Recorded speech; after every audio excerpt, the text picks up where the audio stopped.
যদি সমালোচনাই করে যাই তাহলে দেশটা করবে কে? আমরা বাংলাদেশের দালাল হিসেবে পরিচয় দিব এবং বাংলাদেশি জাতীয়তাবাদ টেকনাফ থেকে তেতুলিয়া পর্যন্ত প্রতিষ্ঠিত করব ইনশাআল্লাহ। চেতনার নাম করে এই নাম ভাঙিয়ে কোনো ধরনের ব্যবসা করা যাবে না। আমরা মুখে বলতে পারি আমরা ধর্মীয় নিরপেক্ষ, আসলে কেউ ধর্ম নিরপেক্ষ নয়। এইখানে যারা খুনি তাদের পরিচয় হচ্ছে খুনি, তাদের কোনো ধর্ম নেই, তাদের কোনো ধর্মীয় বিশ্বাস নেই। এখন আমি আনুষ্ঠানিকভাবে বাংলাদেশ জাগ্রত পার্টি আত্মপ্রকাশ ঘোষণা করছি। এই পর্যায়ে আমি বাংলাদেশ জাগ্রত পার্টির মহাসচিব হিসাবে দায়িত্ব নেওয়ার জন্য অনুরোধ করছি আমাদের ভাই বিশিষ্ট ব্যবসায়ী জনাব আবুল কালাম আজাদকে। জনাব আবুল কালাম আজাদ, মহাসচিব, বাংলাদেশ জাগ্রত পার্টি। আজকে আমাদের একটি মহতী অনুষ্ঠানের মাধ্যমে আমরা একটি নতুন দলের আত্মপ্রকাশ করতে যাচ্ছি, বাংলাদেশ জাগ্রত পার্টি। ইনশাআল্লাহ এই নতুন বাংলাদেশে নতুন উদ্দীপনা নিয়ে আমরা আপনাদেরকে সাথে নিয়ে আগামী দিনে নতুন বাংলাদেশ জাগ্রত করে তুলতে চাই। ইতিমধ্যে অনেক অঘটন ঘটে গেছে, আপনারা বিস্তারিত জানেন। আমাদের নেতৃবৃন্দ অনেক আলাপ করেছেন, আলোচনা করেছেন।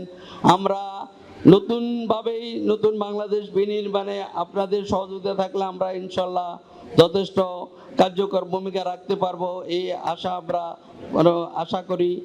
আমাদের এই যে নতুন পার্টি বাংলাদেশ জাগ্রত পার্টি, অনেকে আমার কাছে প্রশ্ন করেছিলেন কেন হঠাৎ করে এই উদ্যোগটা আমি নিলাম। আসলে আমরা যখন প্রবাসে বসে থাকি তখন প্রত্যেকেই সমালোচনা করে, আলোচনা করে বাংলাদেশকে নিয়ে। সবাই তার দেশকে ভালোবাসে, কিন্তু যখন কথা বলতে যায় ভালোগুলো কিছু খুঁজে পায় না। সবাই বিভিন্নভাবে সমালোচনায় লিপ্ত। আমি চিন্তা করে দেখলাম আমিও যদি তাদের দলে যোগ দিয়ে সমালোচনাই করে যাই তাহলে দেশটা করবে কে? যাদের সমালোচনা আমরা করছি, কেন আমরা নিজেরা উদ্যোগ নেই না, কেন আমরা নিজেরা চেষ্টা করি না? সেই চিন্তাধারা থেকে আজকের এই পথ চলা শুরু। আমরা নিজেরা একবার চেষ্টা করে দেখি দেশটাকে নতুন ভাবে, নতুন আঙ্গিকে আমরা গড়তে পারি কিনা। নতুন বাংলাদেশ গড়ার আঙ্গিকে নতুন বাংলাদেশ গড়বো। এই জন্য আমাদের 4টি মূলনীতি থাকবে। প্রথম কি? বাংলাদেশের জাতীয়তাবাদ। আমরা বাংলাদেশের দালাল হিসেবে পরিচয় দিব এবং বাংলাদেশি জাতীয়তাবাদ টেকনাফ থেকে তেতুলিয়া পর্যন্ত প্রতিষ্ঠিত করব ইনশাআল্লাহ। আমাদের যে দ্বিতীয় মূলনীতি স্বাধীনতার চেতনা। অনেকে বলতে পারেন মুক্তিযুদ্ধের চেতনা নয় কেন? মুক্তিযুদ্ধ 1971 সালে হয়েছে। মুক্তিযুদ্ধে যে 30 লক্ষ শহীদ এবং 2 লক্ষ মা বোন তাদের সম্ভ্রম হারিয়েছেন, 30 লক্ষ শহীদ তাদের প্রাণ দিয়েছেন, তাদেরকে আমি শ্রদ্ধা ভরে স্মরণ করি। মুক্তিযুদ্ধের চেতনা অবশ্যই সবার ভিতরে লালিত থাকবে। চেতনার নাম করে এই নাম ভাঙিয়ে কোনো ধরনের ব্যবসা করা যাবে না। তাই আমাদের চেতনা হচ্ছে স্বাধীনতার চেতনা, কারণ স্বাধীনতা অর্জনের চেয়ে রক্ষা করা কঠিন। আমাদের আরেকটি মূল ধারা হচ্ছে কার্যকর গণতন্ত্র, কিন্তু সেই গণতন্ত্র কার্যকর হতে হবে। চতুর্থ যে মূলনীতি আমাদের, সেটি হচ্ছে ধর্মীয় মূল্যবোধ। এখানে ধর্মীয় মূল্যবোধটা আমরা রেখেছি, ধর্মীয় নিরপেক্ষতা রাখি নাই, কারণ আমরা মুখে বলতে পারি আমরা ধর্মীয় নিরপেক্ষ, আসলে কেউ ধর্ম নিরপেক্ষ নয়। আমরা প্রত্যেকেই যদি যার যার নিজেদের ধর্মটাকে জানি এবং ছোটবেলা থেকে সেই ধর্মটা আমরা শিক্ষা করি, তাহলে কেউই কোনো ধরনের দুর্নীতি অপকর্ম করতে পারে না, কারণ কোনো ধর্মই মানুষকে খারাপ শিক্ষা দেয় না।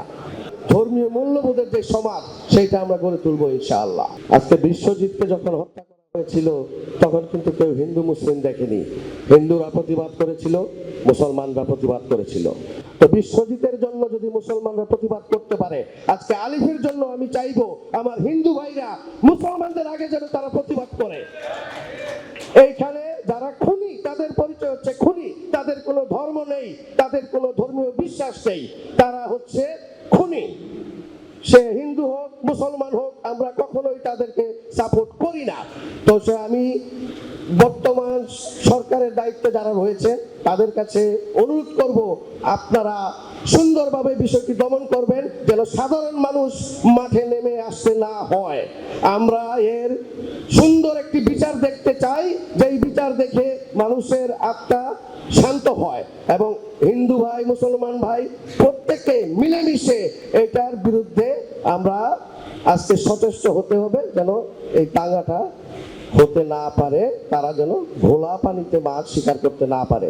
তো বাংলাদেশ জাগ্রত পার্টি একটি আশা, একটি বিশ্বাস, জনকল্যাণে কার্যকর গণতন্ত্র প্রতিষ্ঠা করাই যার মূল লক্ষ্য, যা কিনা সাধারণ মানুষের রাজনীতি হিসাবে বিবেচিত হবে। তাই গণমানুষের সামগ্রিক ভাবনার ফসল বাংলাদেশ জাগ্রত পার্টি।